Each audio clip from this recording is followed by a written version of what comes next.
Hey, What you got there? Bourdain. Hey, I'm Anthony Bourdain. How are you doing, Chris? When did he become like a cowboy? Hi, I'm Anthony Bourdain. How you doing, Chris? Yeah, I gotta like put this. Oh my god, I'm dying. It's hot. It's friggin' hot. Hey. Welcome to Japanese Knife 101. 101. It's friggin' hot, and we'll talk about knives. Listen, it's hot here in Calgary. Like gross. It's like 36 or something, which is it never gets that hot. Yeah, it doesn't get that hot there. And you said it's about 40 where you're at. That's how Ottawa. Is it hot all the way across Canada, all the way through the States? Is everybody just like getting baked? Is everyone cooking today? Getting baked. That means something different from where I come from. Yeah, that's what happens when I eat too many Marv bars. So, well, do a little bit of housekeeping. Japanese Knife 101. We're here, Kevin and I. Kevin is I guess you're above me. Am I above you on your screen too? Yeah, I'm at the top. So Kevin is in Calgary. I'm in Ottawa.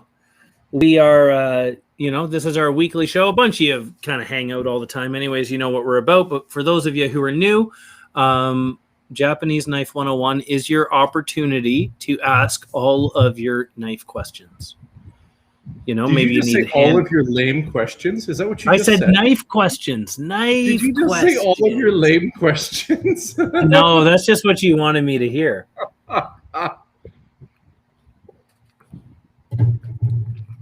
So I had to take a big drink of water there.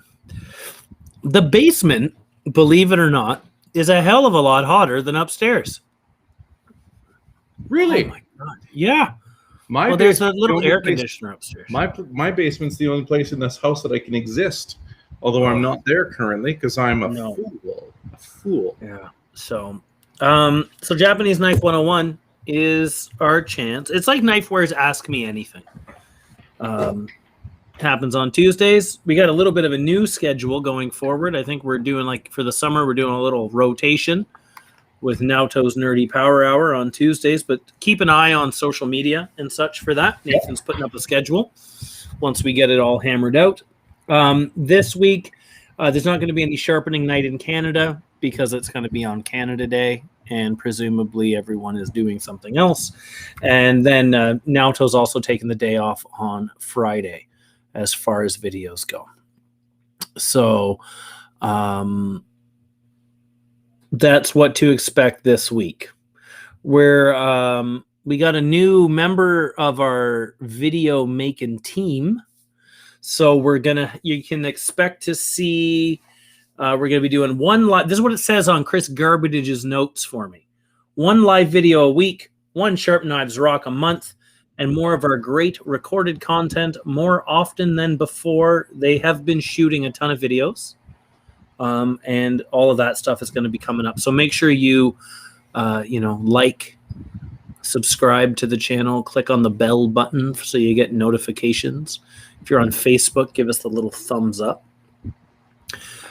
Spoon Monkey asking if you got a haircut, Kevin.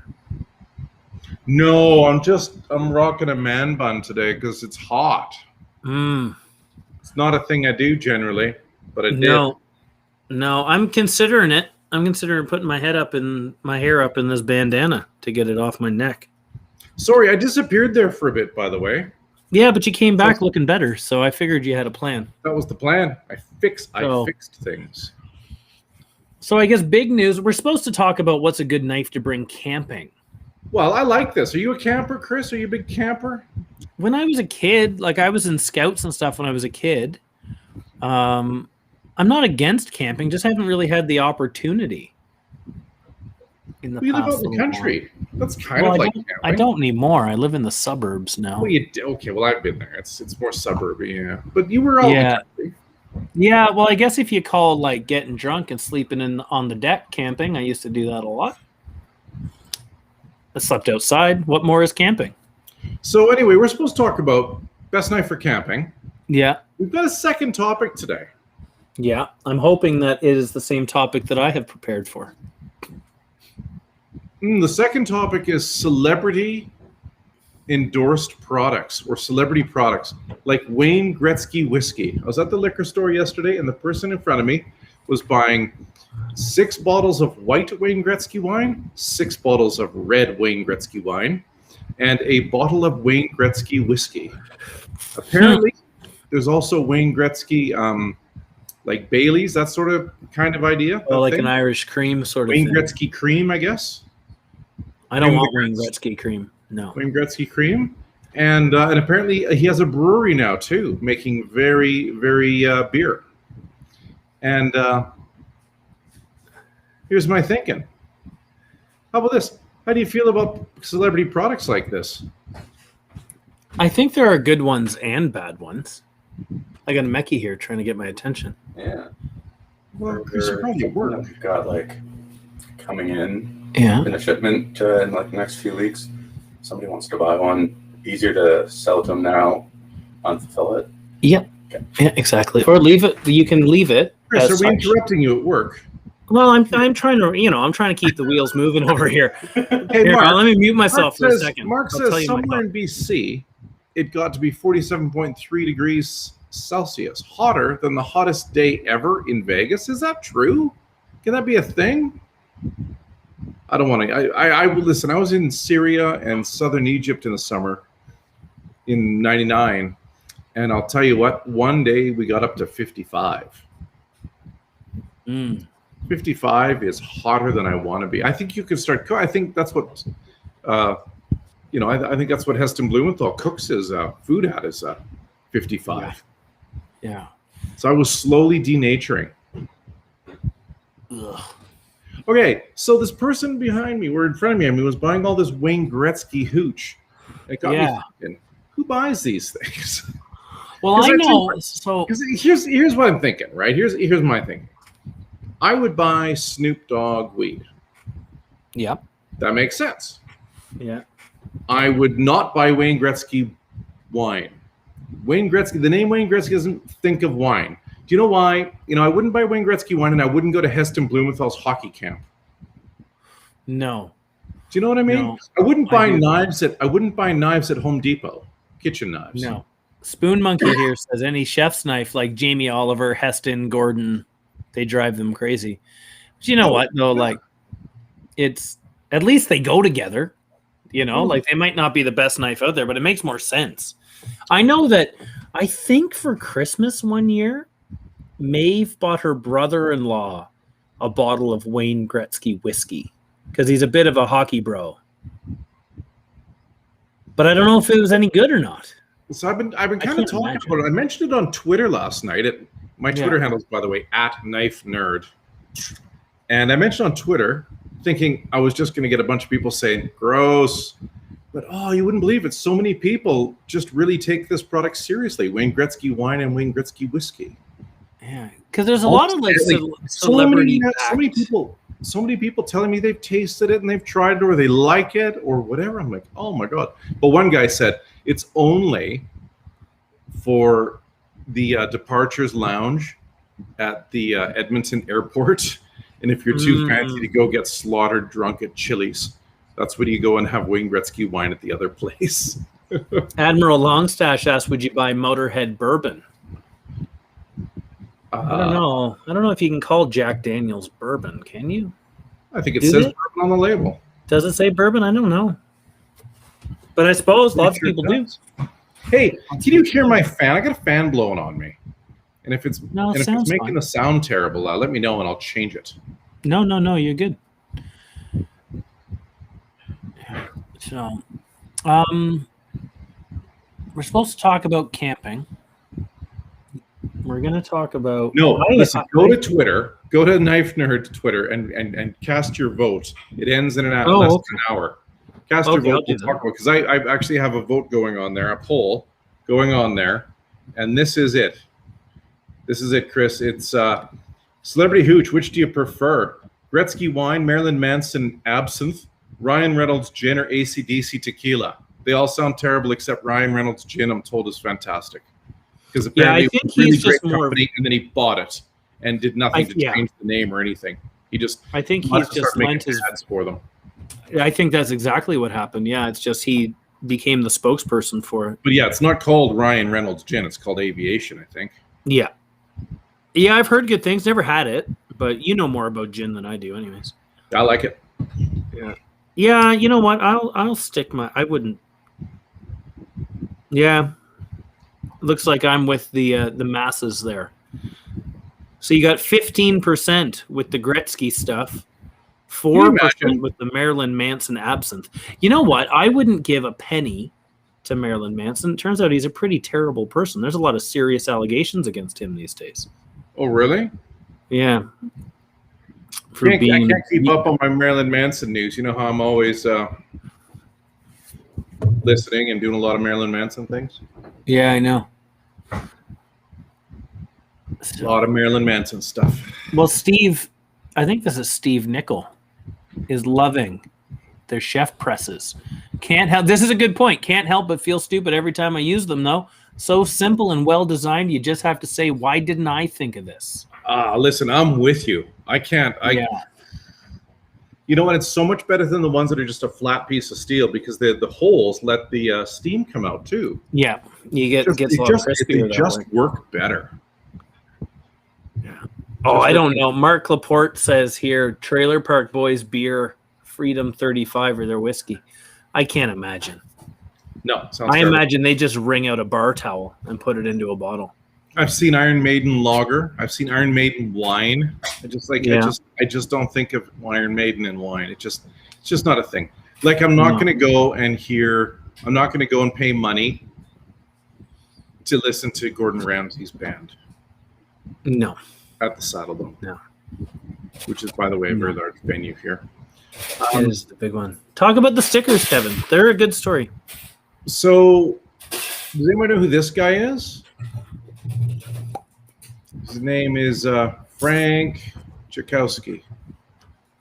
No, it's Anthony Bourdain. Anthony Bourdain, as you know, wrote a book called Kitchen Confidential and made his way into the hearts of every chef going. I think, right? He was one of us, and then through his programs on, I think he was on the Food Network first. No, he was never on the Food Network, was he? He was on CNN for a long time. He was on CNN, but he was on something else before that. It's the Travel Channel, I think. Yeah. Did that Cook's Tour. Yeah, Cook's Tour. I think it was on the Travel Channel. You know, and he traveled about. Honestly, he brought people together. He talked about different countries, talked about different cultures and food. It was great programming. The guy had a lot to say. He had intelligent stuff to say. He was interesting, and he got out of the cooking rat race. And like a lot of us want to, not everybody wants out, but some of us, like me, it was time for me to get out. And he got out. He was doing a great job. Looked like he was having a great life. Yeah. And then 3 years ago, he ended it. And it was weird. It was a big blow to our staff, I know, and a lot of our coworkers, a lot of people we've worked with before, a lot of our customers. So instead of having a celebration on the day that he committed suicide, we decided that we would probably do something nice for the day that he was born, as his birthday just passed. Yeah. So what we did is we made some Anthony Bourdain stickers. It just says chef. We're not selling them. It's not a way for us to make money at all. That would be crass and gross, frankly. What we are doing is giving them away to people that were affected or people that would want one. Just have to ask at the shops. I don't know if you have any left at your store. I think we only made 100 of them. Yeah, we got a handful. I was allowed 2. So I've got 2 of them. I'm sure I'll be down to 1 soon. I've been saving them for people who I know would appreciate it and those that ask. You know. So yeah, you know, it's one of those things. It's kind of like when Robin Williams passed away. No one really saw it coming. Maybe those really close. Who knows? Anyway. But from like from my seat, it didn't seem like that was on the horizon. Anyway, we've got some of these. If you want one, mention when you place an order. I don't know if the warehouse has any left. They probably don't, to be honest. If you come into a shop, just ask. Yep, ask and we'll get you sorted. We had a couple of questions here while we were chatting. Peter Brown says he was described as kind but not necessarily nice. I like that. Yeah. I like that a lot. Spoon Monkey's got a funny question. What's your favorite sounding steel? I.e. favorite steel name? And if you made your own steel, what would you call it? Huh. Well, if I made a steel, I would call it Naoto. Naoto 58. Oh, and you can put some zeros in there, though. It could be like NA0T058. That'd be good. Because then all the pocket knife guys on the forums would be like, NA0T0. What do you think about that? That'd be fun. That'd be like a big... Can we do that? NA0T058. What do you think of the NA? Would it be? NA0T058. Yeah. Oh, that's the name I would make that. Yeah. But we had a good knife question here from Tyson. What inexpensive chef's knives would you recommend for a cook on a budget who works in a kitchen with a lot of dull knives? Anything from Hadayuki. Yeah. Yeah. Just or go grab a Tojiro DP. It's a terrible name. Or a Tojiro or one of the Hadayuki Mugi or Goma. Yeah. Tyson. I'm just going to write that in there for you. Yeah, I would. I like if you know what, because if you're looking at santokus, and I was shocked, Kevin, because I was looking at knives with someone this morning, and I forgot how cheap the Haruyuki Yokuma is. So, like, 180 millimeter santoku is $249, and that's like one of the sharpest knives in the store. Like the Haruyuki stuff is like kind of like best performance per dollar. You see what I'm holding up here? See what it says? No, it's a bit blurry. That's okay. I've got that. I got one of those knives on deck here right now. Yeah. No, they're awesome. I love my Kuma. I have a 210 Kuma. You just got a 240, eh? So yeah, I got 240. Yeah. We got, and you know what? I didn't say it in our little housekeeping thing. Release the Kraken's bringing it back to the topic at hand. But I was going to say we're going to, we're kind of trying to keep our shows a little tidier. We're shooting for an hour again today. So, Spoon Monkey turned it into NA0T069 steel. Oh, Spoon Monkey. I know some 13-year-olds that would think that was hilarious. Yeah. But Release the Kraken has a good point. Those open out, like the Open L12 is a really handy knife to have around. You know what? I think they're one of the bigger ones. Nice for picnics and stuff, but they're not sturdy enough in my mind. No, I would go with. I had an Open L here in my kitchen here just a second ago, but I can't see it right now. Yeah, I would go with. I like those Helles. Like the Hele, like the what's the one that Les Stroud did? I can't remember the name of it. Tamagami. I like that. That's a good size. Are we gonna really talk about the best camping knife? I don't know. Do you want to? Well, we can talk about small makers. What do you do when you're camping? Like, what do you do? Here, I'll take some notes here because what we'll do is we'll figure out if some of the activities can be done with the knife we pick, right? Because I know for camping, I like canoeing and kayaking. Now, I don't need a knife for that, but if I catch a fish, I need to fillet a fish, right? Yeah.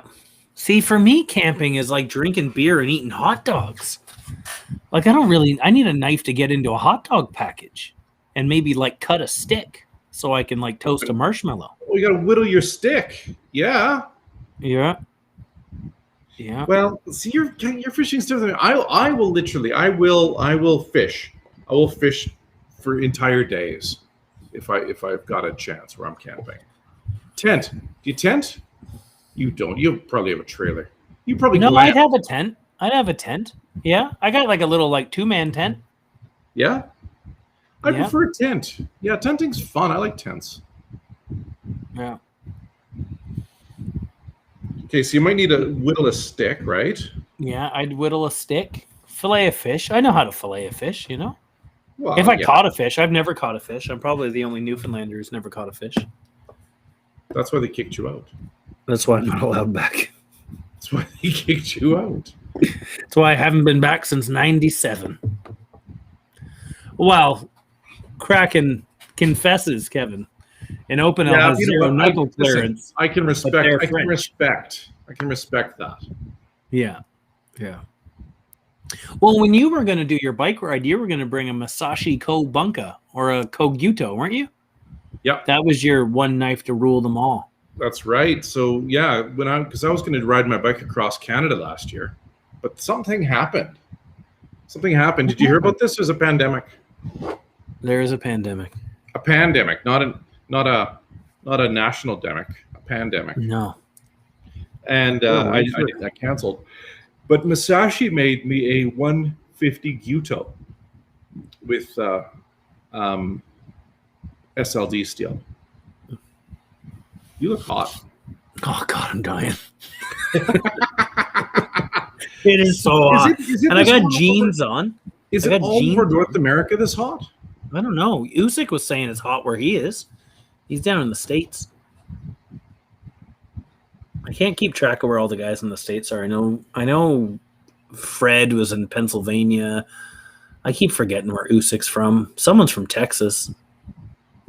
I'm Texas. So you're in Texas? You're in Canada. You can tell by my accent. Yeah. Yeah, Damon says there's some really cool new outdoor knives from Ken of Inglewood that are making him feel bad about being broke. I'm really excited about a lot of the new outdoor stuff. Do you want to talk about our shops? So, okay, we've got the knife shops called Knifewear.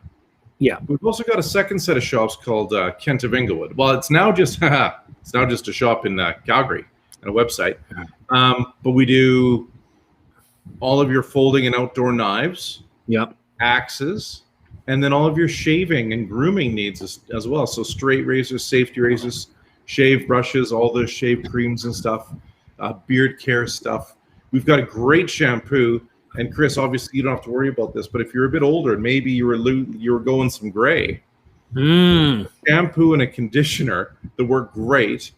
And they've got two things going for them. One, they got chamomile in it, which lightens your natural hair color. So there's less contrast between the gray and the natural hair. And there's a little bit of blue dye or violet dye in it, which keeps your white hairs or gray hairs from going kind of yellowy or coppery. I got a gray hair in my mustache here. Like it's a real pointy one. And Maeve pointed it out to me. I've got one or two in my beard as well, like maybe a lot. I'll confess that the majority of the gray hair on my head is in the one part of my head that doesn't have any hair on it. That might have something to do with it. Yeah, the forehead and right in there. That's where all the grays occur. I let it grow out a while ago, and my father-in-law just chewed me up over it. So he's got some gray hair. What's his problem? I don't know. He's just, you know what? He's just good at being a father-in-law. Likes picking on me. That's all. Well, you're very pickable. Yeah. Well, you know what? I'm pretty good at it. So you're quite pickable. What else we got on the go? Okay, no. What else do you do when you're camping? What else do you do when you're camping? You got to whittle a stick. You gotta start a fire, maybe. Yeah. You got to fillet a fish. If I'm on the West Coast, hopefully there's some crabs involved. So do you have to have? How are you starting the fire? Crabs? Sorry. How are we starting the fire? We just gonna in a match. There we go. You need a knife for that? You got to get in the gas can, I guess. You got to put a hole in the gas can. Watermelon. I always think of watermelon as camping food. Is that a thing? It makes a lot of sense. If I've got a car, yeah. If I'm hiking, no, not so much. No. See, I guess when I think back to camping as a kid, like I was in Scouts, like I know you're your little fellas and scouts. Yeah. We had all of the guys who ran my scout troop when I was in grade 5 and 6. They all worked with my dad. So they were all like the survival military guys ran the Boy Scouts, which was a little intense, to be honest. We thought we were signing up for go-karts and cub cars and stuff like that. And instead we got 20-kilometer hikes in the middle of December in Gander. So, but I did a little bit of kind of the harder camping with them. But when I think back to it, it was just more of that kind of not fancy, but family camping, you rent a place, you rent a lot, and you go out and you set up the tent and the car's there for when mom gets rained out and she gets pissed off and she sleeps in the car and all of that. So that's kind of my, I have very Leave It to Beaver-esque camping memories. Wow, so that's what you're thinking watermelon and a can of beans and hot dog. Yeah, that kind of stuff. Bacon and eggs in the morning with some frozen hash browns. Yep. Yeah, that was camping for me. So, well, yeah, but I wouldn't mind. I do stuff like that, but I go out with Kevin Coswin and Jeff where we go and shoot things and live in a big prospector tent they have, and but it's also for a cooking food show, so we always have to cook nice food. So we have to go kill something and then cook a part of it cutely and in a different way each time. I can remember last time we were doing grouse, and I did grouse roasted. I did breasts. I pan fried the grouse breasts and then dipped them in tare, and then made an English bread sauce with it, which sounds terrible, but it's fantastic with grouse. It's just one of those soothing things. So I do that. I've done lots of hiking in the past. I like bike packing. I like when you throw your crap on your bike and go out to the mountains. Mm-hmm. They all have different, all have different equipment, or at least different menus. I'm not going to bring a watermelon on my bike. No, because that would take up wine room, and I need wine on hiking, obviously, or beer. Obviously. Okay, but it looks like we have a watermelon to cut, a can to open, possibly. Start a fire, fillet of fish, cook some crabs. I guess we got to crack the claws. Corn on the cob. That seems like a camping food for me. Cut wood, open a beer, and whittle a stick. Mm-hmm. Are we thinking is there one knife to do all that? I think it's gotta be a little bit longer. I'm thinking no, not that long. Longer than my pocket knife. I'm thinking something around 150, something like kind of santoku length. That kind of 150 to 180. Really? Yeah. Well, when I was getting just where my brain country, I was getting a 150 Gyuto from Musashi. That was my knife. And something stainless. I wanted stainless too. Yeah. Yeah. Carbon is fun for the edge, but if you're give yourself one less. It rains on me when I camp often enough. Yeah. I was actually thinking for a camping knife.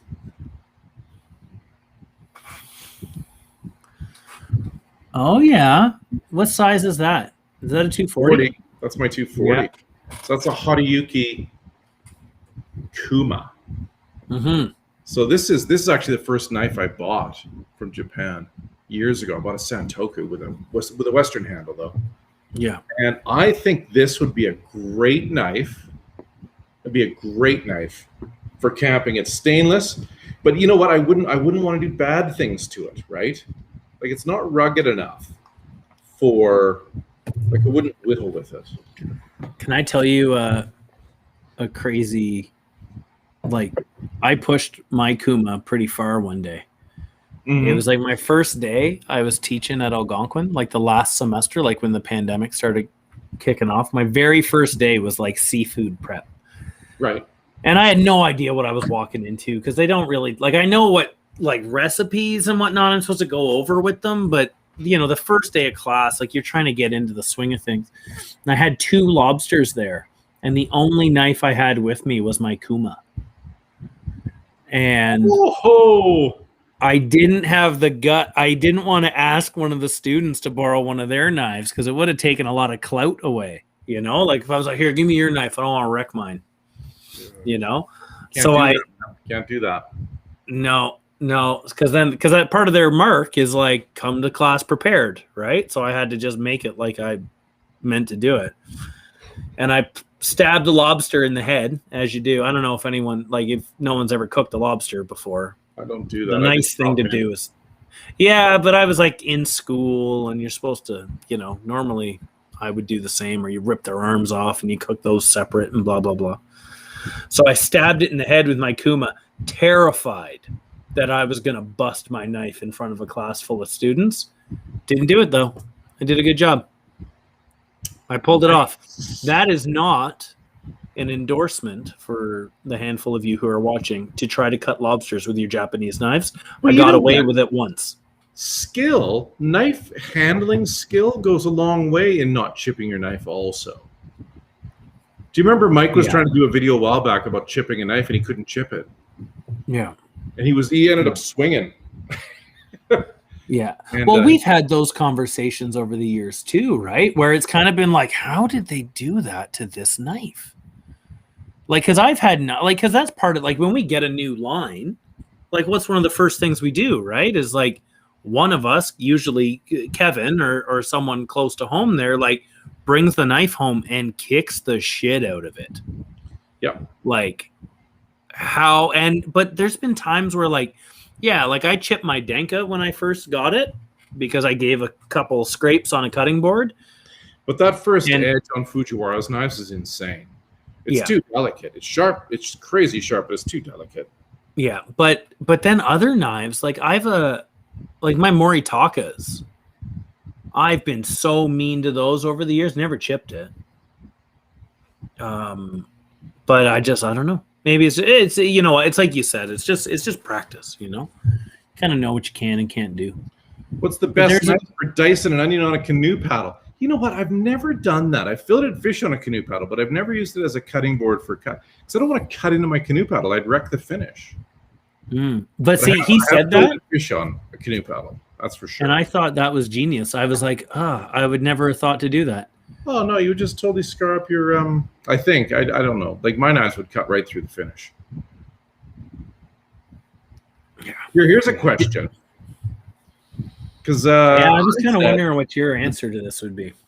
Well, I think the best camping knife is actually this one. It's the big competition axe from Council Tools. So is that the Council Tool one, or is that the other one? Oh no, this isn't the Council Tool. That's the Arvika. This is the Halta Force. The Halta Force. Yeah. The Arvika 5-star. They call it. Should I buy a Japanese axe and not a Swedish one? Like the kitchen knives, the Japanese, the best. I have got all Japanese, Swedish, and American axes. I've got a lot of axes. In fact, we could have little parade axes if you like. But I like the Swedish axes. I think they're really rugged. I like the Japanese axes I have because they're way sharper. And I got 2 of the Kagura axes. And they're just, in fact, that little Kagura hatchet, the one that you sunk into your wall back there. I don't know if you saw. I don't know what you're talking about. I got the axe here. I don't know. I think that might be the best axe in the world. The end is tempered, so you can actually drive nails with it properly. Most axes that isn't tempered, and it changes the shape of the eye, and then your handle gets loose if you whack stuff. Yeah. Right. So that's what he's talking about, right? They'll call that a tempered pole. And then when Kevin says the eye, he means the hole in which the handle fits in. I guess I'm being jargony, huh? No, I'm helping. These are the real words for things, but I may as well show people what I'm talking about. It's just it is what it is. So I think the Japanese ones that I've used anyway, that I have, are sharper. I think that one that you're holding might be the best axe or hatchet in the world because it's little, so it's perfect for backpacking. It's compact. That head's heavy. Yeah, and I've used that to split logs much bigger than it. Yes. Yeah, me too. Like look how it's ground too. It's really thin and then kind of explodes. Yeah, hold it up so you can see the eye. Yeah, look at how thin it is. So that really pounds into wood really quick, but then it gets fatter. Yeah. Suddenly, kind of like halfway up the blade, all of a sudden it gets really fat. And that just blows the wood apart. So should you get a Japanese one? Yeah. Should you get a Swedish one? Yeah. Even the American ones counsel, so you should get those too. I've got a handful of Vetterlings. I've got this one, and I've got that Council Tool double bit hatchet as well. Bit. Yeah. And I love them all. Sean's making me a fancy handle for my double bit. Was he really? Yeah. I want to hang it on my motorcycle. I want to have a motorcycle axe. So I got this little Japanese guy. We don't carry them anymore because we hated the handles, but the heads were quite good. They're a rugged little guy. Like, they're not that sharp. But this one's built for bashing stuff. And I've done. So I got that little guy. That's pretty fun. Well, you get those the ones like Adam puts together for Fort Spencer Tools. They're similar heads, aren't they? Oh, Adam buys all kinds of stuff. He gets a lot of old heads and reconditions them. Yeah. I think I've got one or two in my store that have the Japanese. I got this massive competition axe that if you saw Sharp Knives Rock episode 3, which nobody did, but if you did and saw our TV show Sharp Knives Rock, which by the way is probably the best thing you're going to see on TV. It's true. Tiffany showed you how to use one of these. I love this for teaching people how to chop because you don't have to swing it. You just pick it up and let the gravity pull it down. It's it's a 5-pound head, I think. Like it's huge. Yeah, it's a 4.5. And the thing about people look at an axe like this and they think like, oh, it's smaller, I'm in better control, right? But if you've got a longer axe, but if you've got a longer axe too and you miss, it's going to hit the ground. Whereas if you're using a shorter axe and you miss, it's going to hit you. Yeah. Also, you got to swing wildly with the smaller axe, right? Yeah. The larger axe, you got to really wind up. And we know with knives too, if you're pushing hard or working really hard with a knife, that's where mistakes happen. Yourself. Yeah. Right? I think big axes are great because I taught a 12-year-old how to chop axes with a big axe, and it was good. Sean Coots, my dad bun is off the charts. Sean Coots, you're fired. He already quit. No, I fired him. You can fire him. I fired him. Kevin. Oh, you were fired, Sean. You didn't quit. Please come back. I miss you. What's Gabriel want to say? I'm right here, Gabriel. I'm not putting my hair in a ponytail, Gabriel. I don't care what you say. Oh, I did. It was too gross here today. Yeah. Spoon Monkey's asking about steels in axes. Well, there's a lot of games in there, right? Most of the Swedish guys are using some Udholm carbon steels. The Japanese guys use Japanese steels. Like my Kagura here is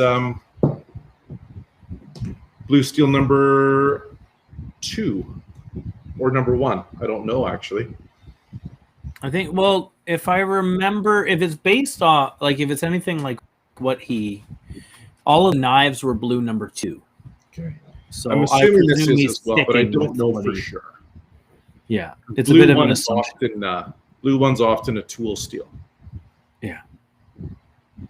Oh, Gabriel, Kevin would destroy me at chopping wood. I don't know if I've ever chopped wood sober before. I'm very slow and careful. Oh, I like chopping wood. I did a cord. We did a cord of it the other day. Yeah, I did a half cord with this axe. Yeah, my Kagura big axe, and then a half cord with that competition council axe, or not council, Haltfors. And I have to be honest, the competition axe was a better splitter for the amount of work I was doing because it was just bigger and heavier. Well, maybe it's worth considering too, like where like the axes are coming from places that have different materials, right? Yeah. Like when I was in Japan with you, I didn't see a ton of big trees, and what I did see was like cedar and like, like I didn't see a ton of, like I can't imagine they're chopping a lot of wood like the same way that you would in Scandinavia, right? Like a lot of houses are still heated by wood in Scandinavia. Yeah. Right? So like, and their climate is more similar to ours. So maybe that's something worth thinking about. So Fighting Usyk has a question here. He says, any chance of carrying Duke? I had to look them up. I knew I heard the word before. Currently, the chance is no. I don't even know what it is. It looks like a little higo. It's like a French higo. Oh. We got higos already. Yeah, and they got a cool little carving of a guy in a crazy hat on them. Chris, by the way, you're done in 19 minutes. We're done in 19 minutes. Yeah, I got the green. I tried to talk like an Albertan today and said that I got the greenhorns here today. Oh yeah, that's why I'm always saying that. Yeah. What does that mean? I don't know. They're like young, the new guys. I got the new guys with me, so I can't leave them for too long. So all right, but they're doing okay for now.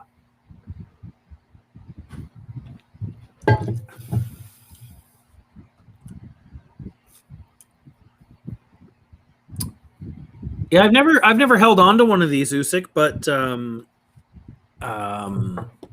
I've heard about them. People have asked about them. I've always drawn the comparison to the higos that we have. But you know what? I'll keep an eye out for them. They look kind of cool. Oh, you can't see it here. What do you got? Oh, we're all going for... Results are in on Celebrity Hooch poll, by the way, in case anybody cared. Marilyn Manson Absinthe and AC/DC Tequila got 4% each of the vote. What do you think about tequila generally, Kevin? Me? Big fan. Big fan. I tried tequila once when I was 18 and I haven't gone back. No. Yeah, it was too good. It was so good. You just couldn't bring yourself to do it again. I've been places with you where someone gave you tequila and then I all of a sudden had 2 drinks to drink. Yeah, because I'm afraid it's so good. You just don't want to ruin that first experience. Delicious. I understand. It tastes a lot like vomiting. Mm-hmm. Tequila is... How do people drink that? It is... I don't know. I don't drink very much anything anymore, except for when I do. So, and then I haven't set off the fire alarm yet, Peter. Not yet. Well, they haven't. They're not. But there you go. So, they're not dumb. Tequila and Marilyn Manson Absinthe, not popular, 4% each. Gretzky wine, whiskey, and beer, 14%. But it looks like Ryan Reynolds gin at 78% is the celebrity hooch to try. At least that's the celebrity hooch that won the poll there on Twitter. Ryan Reynolds gin. I think to go back to that, I had some guy chirping me about this because I said it was stupid, and he's been chirping me, telling me that I should really just be adventurous and try new things and not be so safe all the time in my life. Oh yeah, because I almost so close to saying so many bad words. Yeah, because the Wayne Gretzky wine that you get at the wine rack counts as trying new things. You buy that stuff to make sangria, for Christ's sake. Only if it's the cheapest one. If Barefoot's cheaper, I'll buy Barefoot for the sangria. Yeah. Yeah. What about sake? There we go. Mark, what about sake? What is your favorite? Yes. Well, that's impossible. What's your favorite painting? What's the best recipe in the world? It's hard, I think. It's hard, I think. But regarding you got a favorite style. Yeah, I do.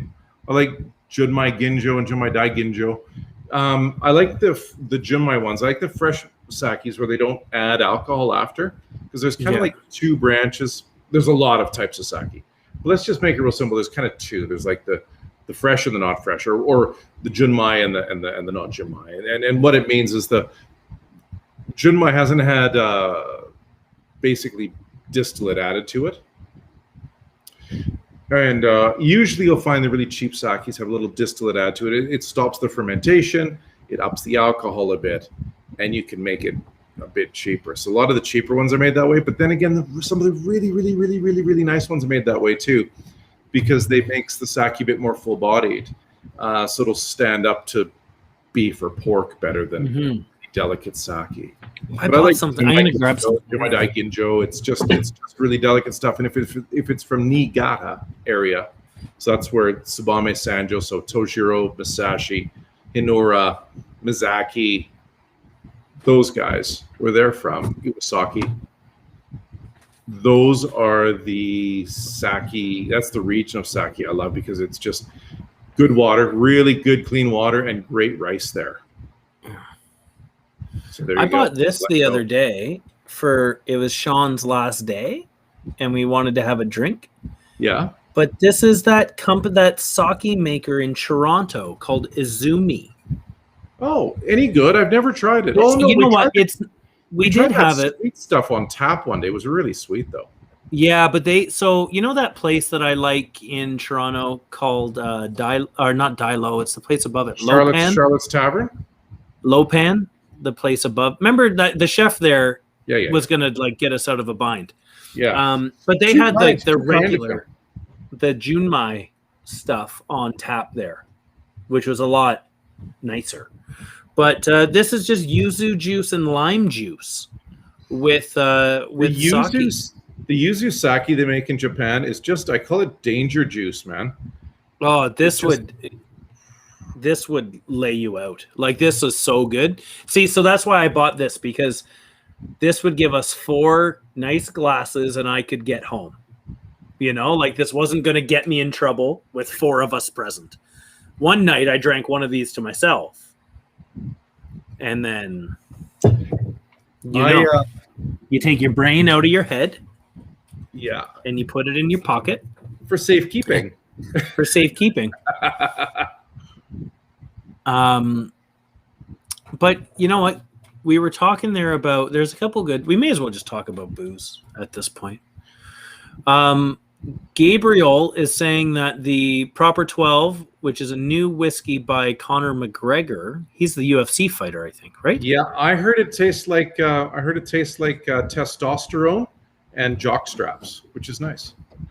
No, well, you know, if Gabriel says it's good, I trust. I've had many glasses of whiskey with Gabriel, and he's got a pretty good nose for it. So I would say if he likes it, then it doesn't taste like jock straps and testosterone. Damon's wondering what your favorite Canadian whiskey is. Easy. Alberta Premium. It's brewed, or it's distilled 3 kilometers from our warehouse and about 4 kilometers from our shop in Calgary. And I only pick it because it's outstanding. Alberta Premium's great. And any of their nicer bottlings is like killer stuff. In fact, that one whiskey writer that's quite problematic named one of their special bottlings of Alberta Premium as the whiskey of the year. Cool. So there you go. There we go. And then Spoon Monkey has a controversial opinion. Most beer is actually rubbish. It just has a cool can or bottle. Like a menu in a restaurant that's suspiciously too big. When breweries have too many, I steer clear. Well, Chris, everybody's allowed an opinion. I don't know. I drink a little bit of beer sometimes. You, by the way, I'm conducting an experiment because the weather here is terribly hot. So I've actually gone and collected what I think might be the best lagers and pilsners made in Calgary. So I've got 2 from establishment. I got Dandy. I've got Cabin, Tail Gunner. What's that beer from Dandy that I really like? It says like there's like one in particular that got you really hooked on Dandy. I like that beer a lot. Oh, they don't make that anymore. The Grisette. They don't make it anymore because they hate. I don't think I've had anything there I didn't like though. Yeah, and they have they have the back to Spoon Monkey. They've got a 2 big wine like they made Dylan one year decided he was going to make 52 new beer in 1 year. He was going to make 1 experimental beer every week. He only got 40 some done in the end, but he learned a lot. And honestly, of the 40 some, 30 some were winners. But he's a chef that brews beer now. I trust chefs in their ability to work hard, take on challenges that are too big, and make things taste nice. And make them taste good in the end, yeah. Yeah. Maybe we should start wrapping up here because you have to leave in 9 minutes, Chris. I got 9 minutes. So if you've got any knife questions you want to fire in there, I got to drink another glass of water. Okay. Get your questions in because we've got a handful of minutes left. So yeah, you got knife questions? Pop them in there. There's some changes happening with our live video schedule. So now that the shops are opening up again and they're getting busy and we're getting busy and summer's here and blah, blah, blah. And I don't know if you know this, Alberta, the government said this is going to be the best summer ever, trademark. Oh, wow. So yeah, best summer ever. So there you go. So we're going to have the best summer ever, I'm told. Government said so, it must be true. And because of this, because a lot of things, we're going to have a new schedule for all of our live ones. So this is the last live one until next week. But I think what's going to happen is it's going to be Tuesdays at 1 o'clock, or I guess if you're in Ottawa. Same time as now. So same time as this will be our Knife 101. And then the next week will be the Nerd Hour, Naoto. Then the next week will be the Sharpening from Chris and Owen. Yeah. And we'll just keep rotating those 3 shows, but it'll be the same time every week, but you'll see one of the 3 shows at that time. Yeah. And we're just going to rotate them through. And we're just going to rotate them through. And what you're going to see is we've been spending a lot more time now on our regular videos. So you're going to start seeing more videos. Like Naoto just launched one called Naoto's Top 5 Knives. Yeah, Knives of 2021. 2021. Yeah. What year are we in? 2021. Yeah. And I agreed with 3 of them. So I might have to make my rebuttal. Oh, that's not a bad idea. Out because I think Naoto was a little bit off the mark, to be honest. Yeah. So I think maybe I'll do my top 5. But you're going to see we're starting to spend more time making nicer videos. And we're going to start throwing a lot of our energy into the monthly show called Sharp Knives Rock. We've made 3.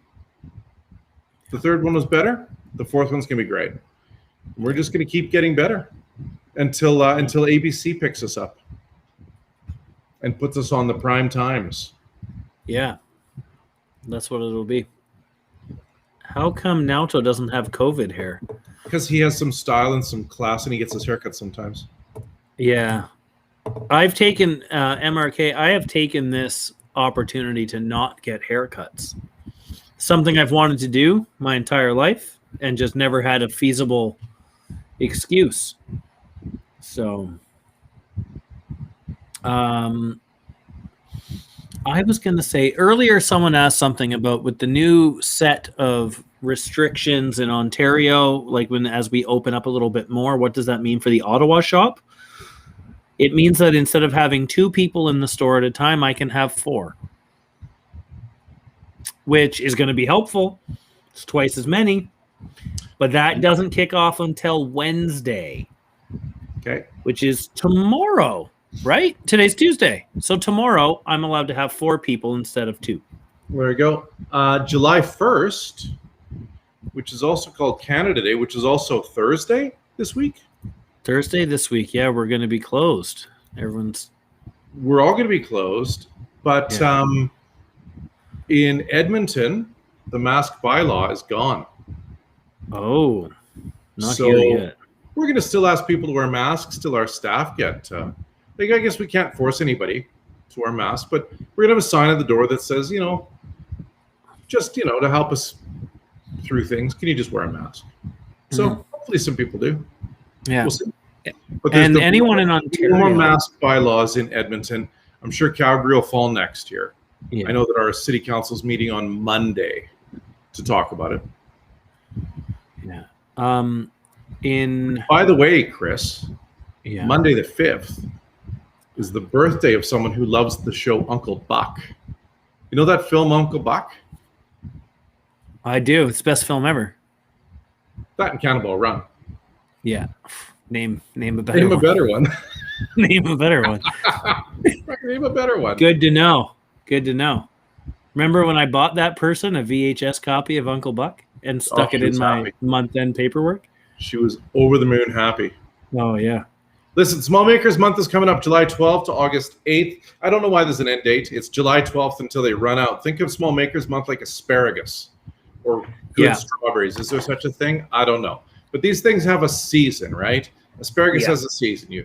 Especially in England. In England, I love it. They always stop cutting on the solstice. They stop cutting June 21st.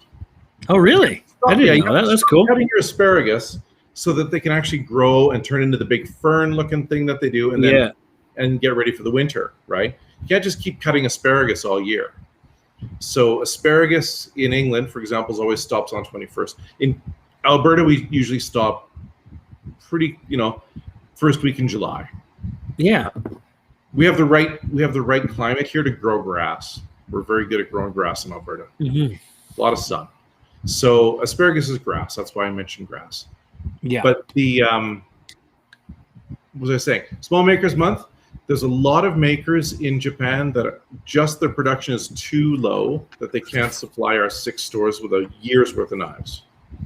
So Small Makers Month lets us feature them and get a lot of their knives in. So Naoto's got an interview with 3 of them coming up, and I think it's Manaka Mizaki and the sharpener from Sakai that he likes that I haven't met. I can't remember. But he's doing an interview with all 3 of them. And there'll be a video coming up where he's going to cut out and put subtitles the whole bit.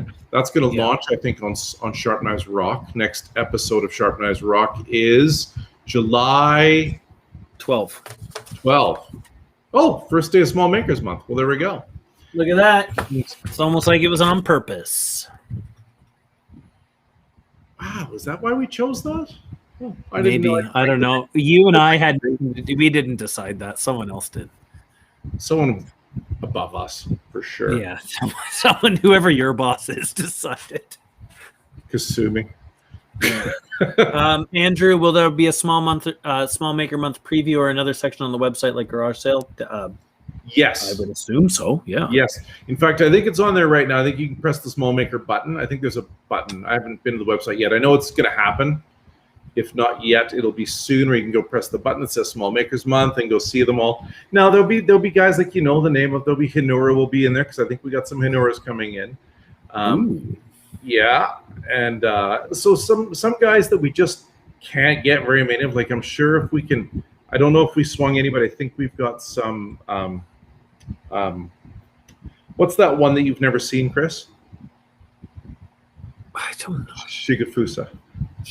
I did see one once. Did you? Oh. Yeah, because Da has one. You know Da? That's right. Da song? Yeah. So. Between 2 farts says, gonna have to say the best knife to take camping is a really good Kiwi knife. Those $5 ones you get in Chinatown. You can just toss them in and not risk my babies, my precious. I get that. Yeah. Mark wants to know if you're coming to Ottawa after COVID. Well, Kevin has to come to Ottawa. He owes me a Christmas party. So True he'll get here eventually. Yeah, so. December for sure. Maybe I'll ride my bike to Ottawa.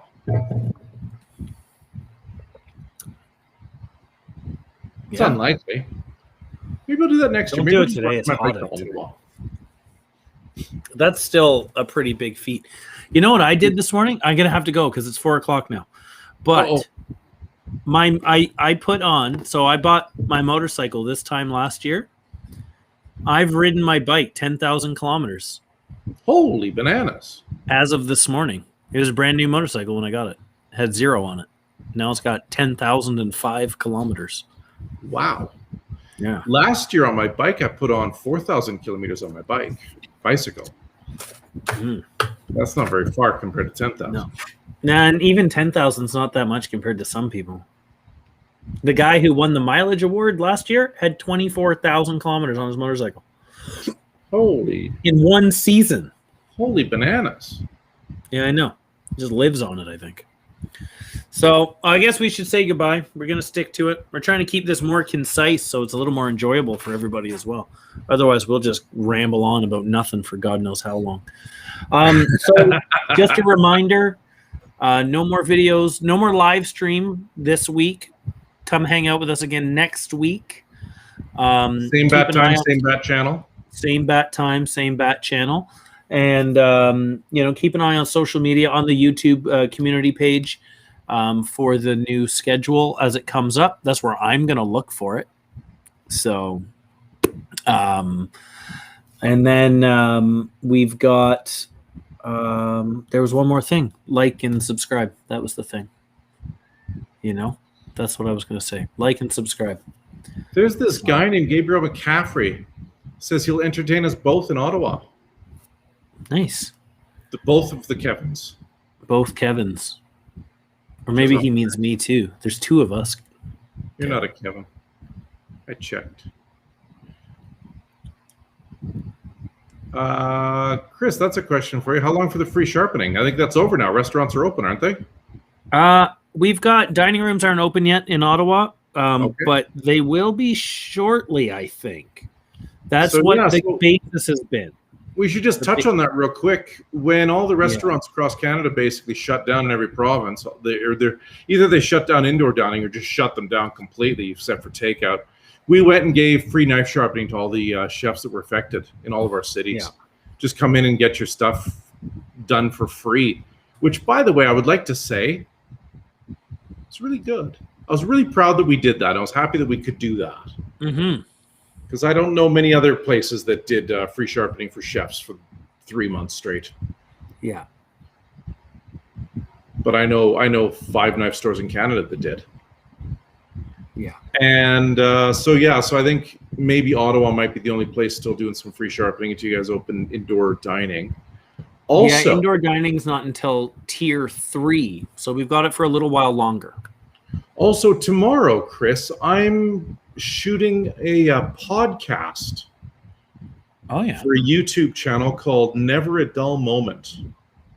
Oh yeah, I've seen them around. So I don't know when it's going to be published. But I'm going to be talking about I don't know what. I can't imagine what he wants to talk to me about. Well, hopefully he comes a bit better prepared than what we do.